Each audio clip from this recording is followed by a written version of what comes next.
दोस्तों आज हम बात करने वाले हैं विटामिन B12 और विटामिन D3 की से जुड़ी समस्याओं के बारे में।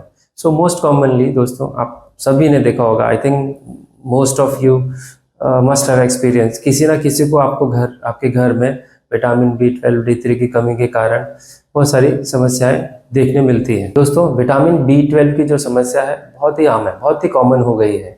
जनरली अगर देखा जाए तो नॉर्मल रेंज जो विटामिन B12 का होता है वो अप्रॉक्सीमेटली 200 से 900 pg पर ml होता है। सो रिकमेंडेड डोज जो होता है इसका दोस्तों B12 का वो 2.4 माइक्रोग्राम्स पर डे लेना चाहिए। दोस्तों मेन कैसा है, आपको B12 के फंक्शंस को जानना जरूरी है। तो आइए जानते हैं कि B12 करता क्या है।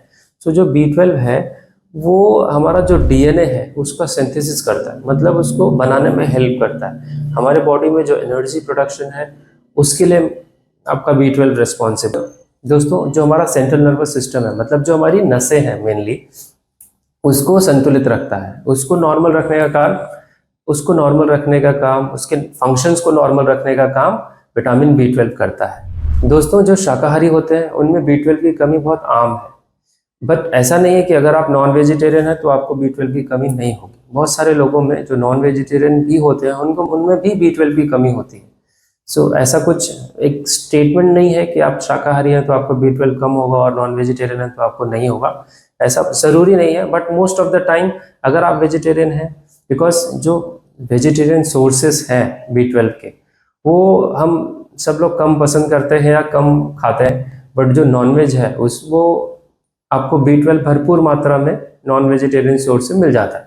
इसी और जो वेजिटेरियंस है उनमें B12 की समस्या थोड़ा ज़्यादा देखी जाती है और जो नॉन वेजिटेरियंस है उनमें B12 की समस्या थोड़ी कम देखी जाती है।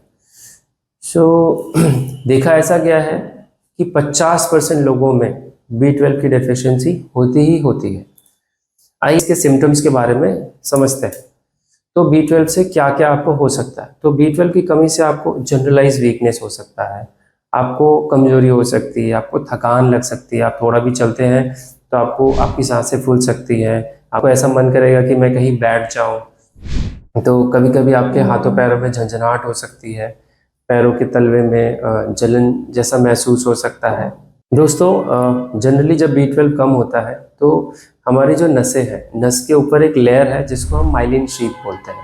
सो उस माइलिन शीथ धीरे धीरे वो डैमेज होने लगती है अगर आपको B12 की कमी है।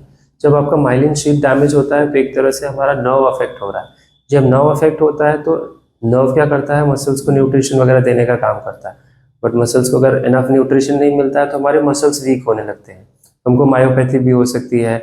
या अगर हमारे मसल्स वीक हो गए तो हमको थकान जल्दी लगेगी, हमको ब्रेथलेस होगा, हम बहुत सारे symptoms muscle related, nerve related आ सकते हैं।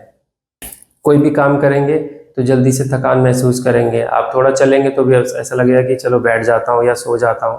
ये सारी चीज़ें आपको फील होंगी, आपको हर एक जगह कहीं भी ऐसे जोर से प्रेस करेंगे वहाँ दर्द महसूस होगा। दोस्तों इसके अलावा बहुत बार ऐसा होता है कि जो हमारा कॉग्निटिव फंक्शन होता है या कॉग्निटिव हेल्थ बोलिए, मतलब आपका मेमोरी भी अफेक्ट होने लग जाता है। आपको ऐसा लगता है कि मैं आजकल चीज़ें भूलने लगा हूँ, तो वो सब भी चीज़ें आती हैं अगर आपको B12 की डेफिशिएंसी है। तो कभी कभी वैसे सिम्टम्स भी आप फील कर सकते हैं। इसके अलावा दोस्तों जो डिसीजन मेकिंग है, मतलब आपका जो निर्णय लेने की क्षमता है वो भी अफेक्ट हो जाती है अगर आपको B12 की कमी है। सो दोस्तों ये रही बात B12 की कमी से होने वाले सिम्टम्स के बारे में।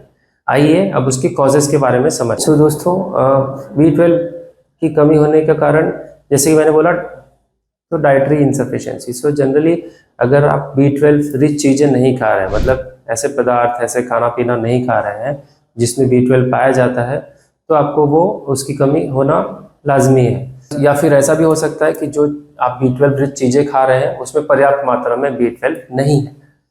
दूसरा जो मुख्य कारण है वो है माल एब्जॉर्प्शन मतलब जो भी आप खा पी रहे हैं वो अच्छे से एब्जॉर्ब नहीं हो रहा है। मे बी आपका लिवर या आपके जो इंटेस्टाइन है अच्छे से उसको डाइजेस्ट नहीं कर पा रहे हैं, तो भी आपको B12 की कमी होती है। B12 की कमी से दोस्तों हमारा जो RBC है वो मैच्योर नहीं हो पाता है। तो हमारा क्या करता है, सो हमारा जो लिवर है वो RBC को इमेच्योर स्टेट में ही किल करने लग जाता है, या आप बोल सकते हो उसका ब्रेक डाउन करने लग जाता है। सो उसके ब्रेक डाउन से एक पदार्थ बनता है जिसको बिलीरुबिन बोलते हैं। उसकी वजह से उसकी एक परत हमारे स्किन पे जम जाती है, तो कभी कभी B12 की डेफिशिएंसी में आपको येलोनेस भी दिखता है, आंखों में, हाथों में, शरीर में, आपका बॉडी थोड़ा पेल येलो दिखता है। तो अब आइए जानते हैं इसके लिए करें क्या, ट्रीटमेंट क्या है। सो दोस्तों, जो नेचुरल सोर्सेस है पहले उसके बारे में बात करते हैं। सो दूध जो है, सबसे ऐसे लोग बोलते हैं कि आप दूध पिएंगे तो आपको B12 की कमी नहीं होगी, बट क्या आप जानते हैं कि जो आप दूध पी रहे हो वो 100% प्योर ही है? क्या पता उसमें 50%, 70%, 80% पानी मिलाया हो, या कितना यूरिया हो, कितना एसिड हो, किसी को कुछ पता नहीं। सो उससे भी अच्छे सोर्सेस ये है दोस्तों कि अगर आप दही या छाछ का सेवन करते हैं, जो फर्मेंटेड फूड है, उसमें B12 का जो अनुपात होता है, B12 की जो मात्रा होती है वो ज़्यादा होती है। अगर वो चीज़ों का आप सेवन करेंगे तो वो एक अच्छा सोर्स है B12 का। प्लस इडली हो गया, ढोकला हो गया, ग्रीन वेजिटेबल्स हो गए, आपका गाजर हो गया, आपका बीट हो गया, चुकंदर हो गया, ये सब एकदम रिच सोर्सेस है दोस्तों B12 के। इसके अलावा मैं ये बोलूँगा कि जो गाजर है उसको काट के ना धुलें, उसको धुलें फिर काटें, नहीं इंग्रेडिएंट्स होते हैं वो सब निकल जाते हैं। सो मेक श्योर कि आप गाजर को पहले धुलें, बाद में काट के फिर उसको खाएं। इसके अलावा दोस्तों, बादाम में, मशरूम में, ये सब चीज़ों में भी आपको B12 काफ़ी अच्छी मात्रा में मिलता है। जो मेडिकल मैनेजमेंट है तो उसमें आप डॉक्टर्स के पास जाते हैं। कभी कभी जब आप डॉक्टर्स के पास जाते हैं B12 की डेफिशिएंसी लेकर, तो आपको टैबलेट्स दी जाती है। बहुत commonly, most commonly Neurobion fort या कोई मल्टीविटामिन आपको दे दिया जाता है, वो भी आप ले सकते हैं दोस्तों। अगर आपको B12 बहुत ज़्यादा कम है, मतलब 200 से 900 जो उसका नॉर्मल रेंज है, अगर आप समझिए आपको 50 है, 30 है, तो जनरली उसको आपको जल्दी कॉम्पनसेट करने के लिए इंजेक्शंस की ज़रूरत पड़ती है, जो आप अपने फिजिशियन से या फैमिली डॉक्टर को दिखा के ले सकते हैं। ये रही बात B12 की डेफिशिएंसी की, उसकी कॉजेज़ की, सिम्टम्स की एंड ट्रीटमेंट की। अब बात करते हैं D3 के बारे में। सो दोस्तों, B12 की तरह D3 भी हमारे लिए उतना ही ज़रूरी है जितना कि B12। विटामिन डी जो होता है वो दो टाइप का होता है, D2 एंड D3। D3 हमारे लिए ज़्यादा ज़रूरी होता है, तो हम उसके बारे में आज बात करने वाले हैं। सो D3 की जो नॉर्मल वैल्यूज़ होती है वो 3200 Ng/ml होती है। अगर आपको 30 के नीचे है तो डेफिशिएंसी है, अगर 100 के ऊपर उसका वैल्यू है तो आपको टॉक्सिसिटी है। अगर आपको 100 के ऊपर है तो आपको विटामिन डी नहीं लेना चाहिए। D3 को हम कॉलीकैल्सिफेरॉल बोलते हैं दोस्तों। ये क्या करता है? ये हमको हेल्प करता है एब्जॉर्प्शन में। क्या चीज़ के एब्जॉर्प्शन में? कैल्शियम के, फास्फोरस के, जो हमको फूड से मिलता है। अगर आपको बॉडी में दोस्तों D3 का और मेन फंक्शन ये है दोस्तों कि आपके वो हड्डियों को मजबूत बनाता है। अगर आपके बॉडी में कोलेस्ट्रॉल भी ज़्यादा है तो भी आपका D3 का जो एब्जॉर्प्शन है दोस्तों वो कम होगा। सो आप मेक श्योर करें कि अगर आपका कोलेस्ट्रॉल भी बैलेंस रहे, वो ज़्यादा ना हो या बहुत कम भी ना हो। वो भी मेक श्योर करें कि आपका कोलेस्ट्रॉल लेवल भी बहुत ज़्यादा ना बढ़े, नहीं तो वो D3 की डेफिशिएंसी कॉज करता है दोस्तों। तो दोस्तों आइए आप इसके सिम्टम्स के बारे में समझते हैं। तो इसमें दोस्तों आपको ट्विचिंग होती है। ट्विचिंग मतलब आपको ऐसा कहीं भी हो सकती है, फ्लिकरिंग होती है, ऐसे ऐसे फ्लिकरिंग होती है।